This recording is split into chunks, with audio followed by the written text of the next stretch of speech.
집콕하시는 분들, 그럴 때 주말에 넷플릭스만 보시거나 드라마만 보시는 분들 계시는데 그래도 책 한 권 한번 보셔야 되겠다라고 하는 분들 5권 정도 소개시켜 드리도록 하겠습니다. 네, 첫 번째 책을 소개하겠습니다. 첫 책은 바로 이 책입니다. 돈 뜨겁게 사랑하고 차갑게 다뤄라. 최근에 많은 분들이 주식 투자에 관심을 갖고 계시고 실제 주식을 사고 계시죠. 특히 20대 분들. 그런데 많은 분들이 사실 투자와 투기를 사실 혼용하고 계시죠. 저도 제가 주식 투자를 조금은 하고 있습니다. 근데 제가 주변에 추천을 좀 해달라고 했어요. 제게도 선생님들이 계시는데 그분들이 꼭 추천했던 책이 바로 이 책입니다. 많은 분들이 오를 종목을 선택한다고 해요. 근데 정말로 그럴까요? 초보 투자자들이 그걸 구분해낼 수 있을까요?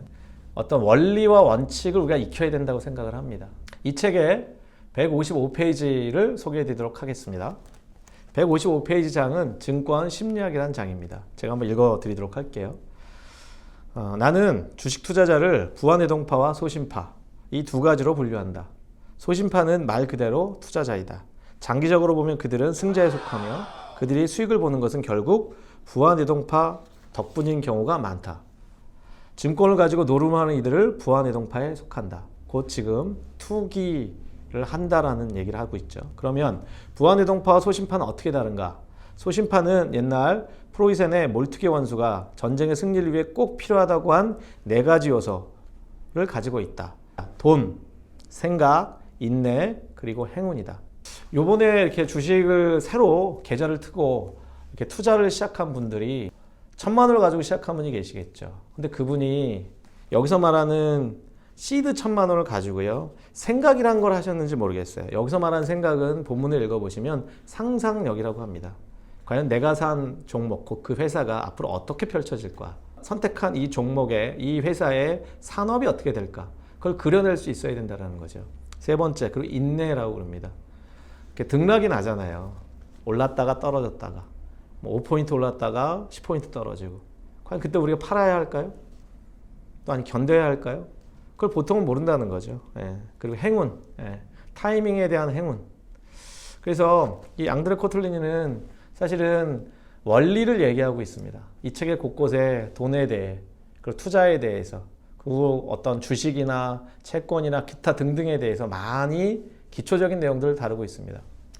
여러분께 이 돈 뜨겁게 사랑하고 차갑게 다루어라라는 책을 제가 적극 권해드린 이유는 이 책에 갖고 있는 특성이 주린이들에게, 주식을 처음 시작한 그런 주린이들에겐 보약 같기 때문에 그렇습니다. 두 번째 책을 소개하도록 하겠습니다. 두 번째 책은 여러분들이 혹시 투자를 받으시고 싶으세요? 혹시 상사에게 인정을 받고 싶으세요? 탁월한 기획서 쓰는 법. 이 책 한 권에 담겨져 있습니다. 책 제목은 원페이지 프로포절. 책도 되게 얇습니다. 책 두께가 한 130여 페이지 밖에 되지 않습니다. 이 책은 제가 2003년 즈음에 이 책을 읽고서 저야말로 직접 1억의 투자를 유치해 본 경험이 있습니다. 이 책은 2가지 파트로 나눠져 있습니다. 첫 번째, 원페이지 프로포절이 어떤 영향력을 미치는지에 대한 개념에 대한 설명이고요. 그리고 하나가 더 있습니다. 그 챕터 내에 원페이지 프로포절의 구조에 대한 설명을 하고 있습니다. 그리고 제일 중요한 파트가 있어요. 뒤에 실전 사례가 10가지 정도 사례로 담겨져 있습니다. 그래서 여러분이 꼭 한번 읽어보시면 좋겠는데 제가 하나 가지고 온 장이 있어요. 왜 원페이지 기획서야 하느냐라는 본문이 있습니다. 20페이지인데요. 제가 짧으니까 한번 읽어보도록 하겠습니다. 재산이 많고 항상 시간에 쫓기는 사람들에게 200페이지짜리 사업기획서는 욕이나 다름없다. 그것은 그토록 많은 자료를 검토해야만 벤처사업, 요즘 스타트업이라고 하죠. 왜 투자하는 위기감에서 벗어날 수 있다는 뜻이 된다. 반면 간단한 기획서는 그 자체만으로도 그런 의사결정자들, 위치에 있는 사람들에게 많은 것을 설명해 준다. 이는 제안자가 그 기획서를 읽을 사람의 시간을 배려했다는 뜻을 담고 있으며 그의 폭넓은 지식과 경험을 이미 인정하고 있음을 보여준다. 또한 그가 정보를 흡수해 신속한 결정을 내릴 능력이 있다는 믿음을 보여준다. 사실은 투자를 받거나 내가 기획한 어떤 안건에 대해서 상대방, 설득할 때 제일 중요한 게 상대편에 대한 인정함이라고 저는 얘기하고 있습니다. 사실 한 페이지에 담는다라는 게 상당히 어렵죠. 이 책을 통해서 그 어떤 개념부터 구조 그리고 사례까지 익히면 그걸 그대로 따라서 여러분이 진행하시고자 하는 어떤 프로젝트 아니면 투자에 대해서 제안서를 한번 만들어 보십시오. 그러면 제 경험을 하나 더 덧붙이면 원페이지 프로포절이 결과까지 내지 않을 수 있어요. 그런데 원페이지 프로포절로 여러분이 제대로 사업 계획을 설명하거나 더 큰 의사결정을 할 수 있는 분들에게 이 원페이지 기획안이 또 기획서가 여러분을 리딩해 드릴 겁니다. 세 번째 책은 이 책입니다. 면역력을 처방합니다. 요즘에 코로나 때문에 사실 면역력이라는 것에 대해서 많이 사람들이 더 많이 관심을 가지시는 것 같아요.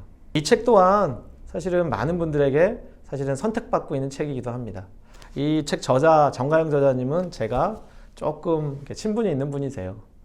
사실 이 책을 함께 저희가 기획했고 제가 또 이분을 책을 쓰게 했고 또 제가 함께 마케팅을 해서 이 책을 널리 알리는데 저도 일조한 그런 경험이 있습니다. 우리 정강 선생님의 이 책은 여러분이 면역력의 시스템을 몸에 갖춰야 된다는 걸 얘기하고 있어요. 근데 많은 분들이 면역력을 보약과 연결을 그렇게 많이 하세요. 근데 이 책 내용은 지금 의료 산업의 어떤 약점, 맹점, 그리고 의사분들이 약을 권할 수밖에 없는 이유, 약간 구조적인 문제까지 다루고 있고요. 개인적으로는 여러분이 어떻게 미리 예방을 하셔야 되는지. 사실 우리 정강 선생님은, 정강 저자님은 예방의학자예요. 기능의학자기도 하고요. 그런데 그것을 사실은 면역과 연결하고 계시고요. 그래서 예방을 먼저 하는 것이 뒤에 나타날 발현되는 병을 막을 수 있고 또 의료비도 줄일 수 있고 더 나아가서는 사실은 건강한 체질을 유지하고 관리하는 것까지 이 책에서 다루고 있습니다. 여러분 정말 면역력이 궁금하시다면 꼭 한 권을 보셔야 된다면 저는 이 책, 면역력을 처방합니다. 꼭 한번 읽어보시길 권하고요. 네 번째 책입니다. 여러분 네 번째 책은 방금 소개한 그 면역력, 그 육체의 건강이잖아요. 네, 마음의 건강도 중요하지 않습니까? 여러분 불안하시지 않으세요? 그 마음의 평정과 평안 어떻게 누리세요? 네. 사실 네 번째 책은 이 책입니다. 안식의 여정이라는 책이고요. 우리 헨리 나우엔 신부님이세요, 저자는. 제가 사업 현장에 20년 동안 있다 보니까요. 사실 불안한 때가 되게 많았어요.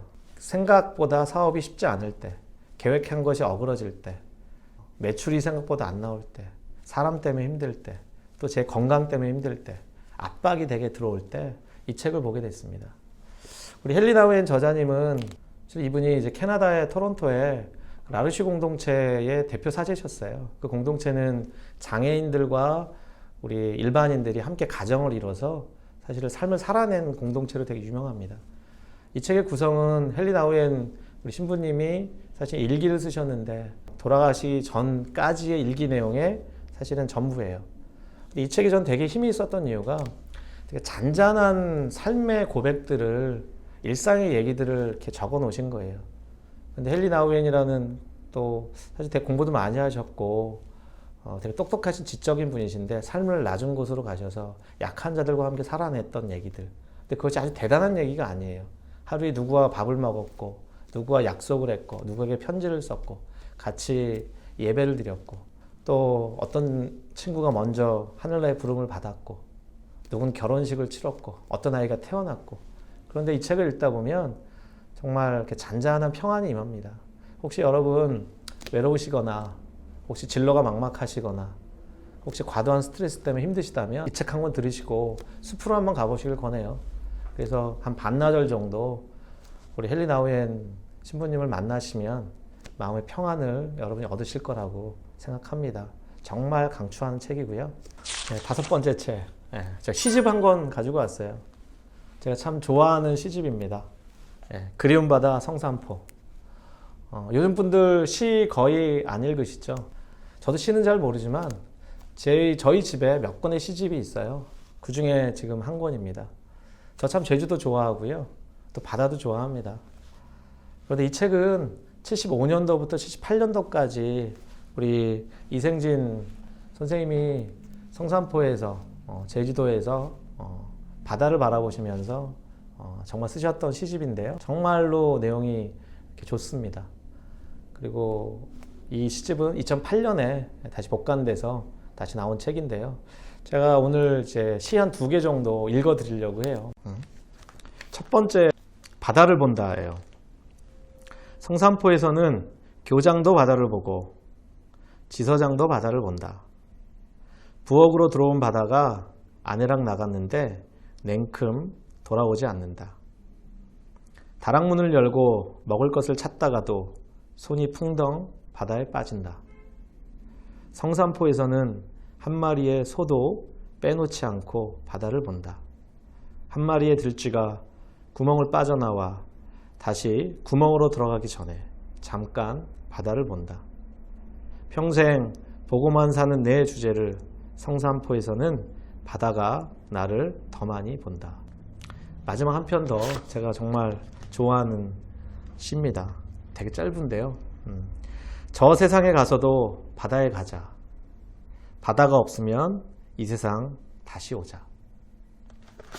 여러분, 이제 봄입니다. 바람이 불어도 봄입니다. 아무쪼록 여러분이 하루하루 잘 살아내시고요. 또 주말엔 제가 소개한 책들 한번 골라서 꼭 한번 읽어보시고 여러분의 이제 코로나 이후를 준비하셨으면 좋겠습니다.